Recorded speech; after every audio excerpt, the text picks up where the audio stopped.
السلام علیکم ورحمۃ اللہ۔ میرے پیارے بھائیوں اور میری معززات ماؤں بہنوں اور بیٹیوں، بلوغ المرام کتاب الصلاۃ باب المواقیت سبق نمبر 40 بسم اللہ الرحمن الرحیم۔ عن عبد اللہ بن عباس رضی اللہ تعالی عنہما قال قال رسول اللہ صلی اللہ علیہ وسلم الفجر فجران، فجر يحرم الطعام وتحل فيه الصلاة، وفجر تحرم فيه الصلاة أي صلاة الصبح ويحل فيه الطعام، رواه ابن خزیمة والحاکم وصححه، وللحاکم من حدیث جابر نحوه، وزاد في الذي يحرم الطعام إنه يذهب مستطيلا في الأفق، وفي الآخر إنه كذنب السرحان۔ حضرت عبداللہ ابن عباس رضی اللہ تعالی عنہ راوی ہیں، نبی کریم صلی اللہ علیہ وسلم نے فرمایا فجر دو قسم کی ہے، ایک فجر وہ ہے جو کھانے کو حرام کر دیتی ہے اور نماز اس میں حلال ہے، اور اسی طرح ایک فجر وہ ہے جس میں نماز پڑھنا حرام ہے اور کھانا جائز حلال ہے۔ اسے ابن خزیمہ اور حاکم نے روایت کیا اور دونوں نے صحیح کہا، اور مستدرک حاکم میں جابر رضی اللہ تعالی عنہ سے بھی اسی طرح مروی ہے۔ اس میں ہے کہ فجر کے بارے میں جو کھانے کو حرام کر دیتی ہے یہ اضافہ ہے کہ وہ آسمانوں کے کناروں اور اطراف میں لمبے رخ پھیل جاتی ہے، اور دوسری فجر کے بارے میں ہے کہ انہو کذنب السرحان، کہ وہ بیڑیے کی دم کی طرح اونچی چلی جاتی ہے۔ اس حدیث سے ہمیں یہ معلوم ہوا کہ فجر دو قسم کی ہے، ایک فجر وہ ہے جو کھانے کو حرام کر دیتی ہے، یعنی جب اختتام سحر ہو جائے، اب اس کے بعد روزے دار نے کچھ کھانا پینا نہیں ہے، جب اختتام سحر ہو جائے، سحری کھانے کا اینڈ ہو جائے، اس فجر میں نماز پڑھنا حلال ہے، یعنی جب صبح صادق ہو جائے تو سحری کھانا بند ہو جائے گا اور نماز پڑھنا درست ہوگا۔ اور ایک فجر وہ ہے جس میں نماز پڑھنا حرام ہے، یعنی نماز فجر اس وقت میں پڑھی جائے گی جب طلوع فجر ہوگی، صبح صادق ہو جائے گی۔ ایک ہے صبح کاذب اور ایک ہے صبح صادق۔ تو صبح صادق میں نماز پڑھنی ہے، روزے دار نے کھانا پینا چھوڑ دینا ہے، اور صبح کاذب میں سحری کھانی ہے، نماز فجر کا وقت نہیں ہوا ہوتا۔ اگلی حدیث عن عبداللہ بن مسعود رضی اللہ تعالی عنہ قال قال رسول اللہ صلی اللہ علیہ وسلم افضل الاعمال الصلاة فی اول وقتها، رواہ الترمذی والحاکم وصححہ واصلہ فی الصحیحین۔ جناب عبداللہ بن مسعود رضی اللہ تعالی عنہ راوی ہیں، نبی کریم صلی اللہ علیہ وسلم نے فرمایا اول وقت میں نماز پڑھنا سب اعمال میں افضل عمل ہے، اول وقت میں نماز ادا کر لینا سب اعمال میں افضل ہے۔ اسے ترمذی اور حاکم نے روایت کیا اور صحیح قرار دیا، اور اس روایت کی اصل بخاری مسلم میں ہے۔ تو اس حدیث سے یہ معلوم ہوا کہ اعمال میں سب سے افضل عمل نماز کو اول وقت میں ادا کرنا ہے، اور اسی طرح نماز کے تعلق سے مختلف جوابات میں میں یہ بتا چکا ہوں کہ نماز کو لیٹ ادا کرنا، کوے کی طرح ٹھونگے مار کر جلدی نماز پڑھنا، اور نماز سستی کاہلی سے پڑھنا، یہ منافق کی نشانیوں میں سے ایک نشانی ہے۔ مومن نماز کو اول وقت میں پڑھتا ہے۔ نبی علیہ الصلوۃ والسلام نے نماز اول وقت میں پڑھی، اور اعمال میں سب سے افضل عمل یہ ہے کہ بندہ نماز کو اول وقت کے اندر ادا کرے۔ اسی طرح حدیث میں ہے کہ سب سے افضل عمل جو بیان کیا گیا ہے وہ ایمان ہے۔ اسی طرح صدقے کو سب سے افضل عمل قرار دیا گیا۔ اسی طرح جہاد کو سب سے افضل عمل قرار دیا گیا ہے۔ تو تمام کی تمام احادیث اپنی جگہ پر درست ہیں، صحیح ہیں۔ ان میں موافقت یہ ہے، ایمان کا تعلق دل سے ہے، تو قلبی اعمال میں سب سے افضل عمل ایمان ہے۔ نماز کا تعلق ظاہری عبادت سے، جسمانی عبادت سے ہے، تو جسم کی عبادات میں سے سب سے افضل عمل جو ہے وہ نماز ہے۔ مالی معاملات میں سب سے افضل عمل جو ہے وہ صدقہ خیرات ہے۔ اسی طرح توانائی اور قوت کے اعمال میں سے سب سے افضل عمل جہاد فی سبیل اللہ ہے۔ تو اس حدیث میں فرمایا گیا کہ اعمال میں سب سے افضل عمل نماز کو اول وقت میں ادا کرنا۔ تو پیارے نبی کا عمل بھی یہی ہے کہ نماز اول وقت میں ادا کرنا، اور نبی علیہ الصلوۃ والسلام کا فرمان بھی یہ معلوم ہوا کہ نماز کو اول وقت کے اندر ادا کرنا۔ اب ہم کیا کرتے ہیں؟ نماز کو لیٹ کر کے ادا کرتے ہیں۔ دفتر جانا ہو، جناب سکول جانا ہو، اور اسی طرح بیوی نے کہا کہ سالن کے لیے سودا صرف لے کر آؤ، وہ بھی ہم جلدی لے کر آتے ہیں۔ یعنی دنیا کا ہر کام ہم وقت پر بر وقت کرتے ہیں۔ اگر کسی عمل میں سستی اور کوتاہی ہے تو وہ نماز کے اندر کی جاتی ہے۔ چاہیے یہ کہ نماز کو اول وقت میں وقت پر بر وقت ادا کریں۔ یہ اعمال میں سب سے افضل ترین عمل ہے۔ اور اس میں سے نماز عشاء جو ہے وہ اس کا حکم علیحدہ ہے کہ عشاء کی نماز کو لیٹ کر کے پڑھنا یہ زیادہ افضل ہے، باقی نمازوں کو اول وقت میں ادا کرنا۔ اگلی حدیث، عن ابی محذورۃ رضی اللہ تعالی عنہ ان النبی صلی اللہ علیہ وسلم قال اول الوقت رضوان اللہ واوسطہ رحمت اللہ وآخرہ عفو اللہ، اخرجہ الدارقطنی بسند ضعیف جدا وللترمذی من حدیث ابن عمر نحوہ دون الاوسط وہو ضعیف ایضا۔ حضرت ابو محذورہ رضی اللہ تعالی عنہ اس حدیث کے راوی ہیں۔ نبی علیہ الصلوۃ والسلام نے فرمایا اول وقت میں نماز پڑھنا رضائے الہی کا موجب ہے، درمیانے وقت میں نماز ادا کرنا رحمت الہی کا سبب ہے، اور آخری وقت میں نماز ادا کرنا اللہ تعالیٰ سے معافی کا سبب ہے۔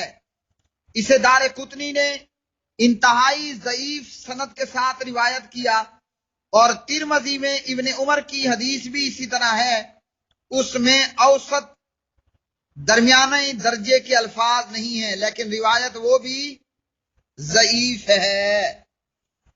تو اس حدیث سے یہ معلوم ہوا اول وقت میں نماز ادا کرنا یہ رضائے الہی کا موجب ہے، درمیانی وقت میں رحمت الہی، اور آخری وقت میں معافی کا باعث ہے، لیکن روایت سندن ضعیف ہے۔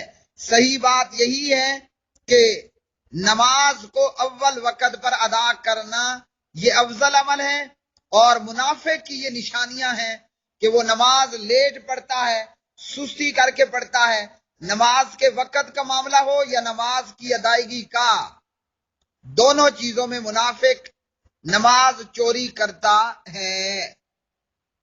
اگلی حدیث، عن عبداللہ بن عمر رضی اللہ تعالی عنہما ان رسول اللہ صلی اللہ علیہ وسلم قال لا صلاۃ بعد الفجر الا سجدتین، اخرجہ احمد اخرجہ ابو داود وابن ماجہ وغیرہما، وفی روایت عبد الرزاق لا صلاۃ بعد طلوع الفجر الا رکعت الفجر، ومثلہ للدارقطنی عن ابن عمر بن العاص۔ حضرت عبداللہ بن عمر رضی اللہ تعالی عنہما راوی ہیں، نبی صلی اللہ علیہ وسلم نے فرمایا فجر کے طلوع ہونے کے بعد دو سنتوں کے علاوہ اور کوئی نماز نہیں، یعنی نفل نماز۔ اور مصنف عبد الرزاق کی روایت میں ہے طلوع فجر کے بعد صرف فجر کی 2 رکعتیں ہیں، اور دار قطنی میں عبداللہ بن عمر بن عاص رضی اللہ تعالی عنہما سے بھی اسی طرح مروی ہے۔ اس روایت کے تعلق سے علامہ زبیر علی زئی رحمہ اللہ نے فرمایا کہ ضعیف ہے، اور علامہ ناصر الدین البانی اور دیگر نے یہ کہا کہ روایت صحیح ہے۔ اس حدیث سے یہ معلوم ہوا کہ طلوع فجر کے بعد، صبح صادق کے بعد، فجر سے پہلے نفل نماز میں صرف فجر کی 2 سنتے ہیں۔ اور اسی طرح دیگر روایات میں بھی یہ بات موجود ہے کہ نبی علیہ الصلاۃ والسلام فجر کے بعد، طلوع فجر کے بعد فجر کی نماز سے پہلے فقط فجر ہی کی 2 سنت پڑھا کرتے تھے، یعنی اس بیچ میں پھر کوئی اور نماز آپ علیہ الصلاۃ والسلام نے نہیں پڑھی۔ تو معلوم ہوا کہ طلوع فجر کے بعد فرضوں سے پہلے 2 رکعت سنت جو پڑھی جاتی ہیں وہی پڑھنا سنت سے ثابت ہے۔ اور اگر اسی طرح کوئی بندہ اپنے گھر سے ہی فجر کی 2 سنتیں پڑھ کر آ گیا، اب جماعت ہونے میں سے وقت باقی ہے، تو وہ نہ کھڑا رہے نہ بغیر 2 رکعت پڑھے بیٹھے، اب چاہیے یہ کہ وہ تحیت المسجد کی 2 رکعتیں پڑھ کر بیٹھ جائے۔ وہ بندہ جو گھر سے فجر کی 2 سنت پڑھ کر نکلا، مسجد میں پہنچا، ابھی جماعت ہونے میں وقت باقی ہے، تو بجائے کھڑا رہنے کے یا بیٹھنے کے وہ 2 رکعت تحیت المسجد پڑھ کر بیٹھ جائے۔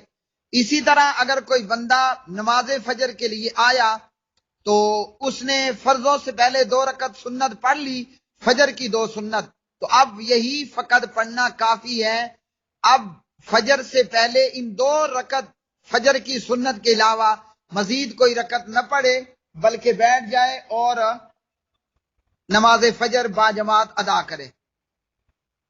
اگلی حدیث عن ام سلمہ رضی اللہ تعالی عنہ قالت صلی رسول اللہ صلی اللہ علیہ وسلم الاسرى ثم دخل بیتی فصلى ركعتين فسألته فقال شغلت عن ركعتين بعد الظهر فصليتهما الآن فقلت أفنقضيهما إذا فاتتا قال لا، اخرجہ احمد ولی داود عن عائشہ رضی اللہ تعالی عنہا بمعناہ۔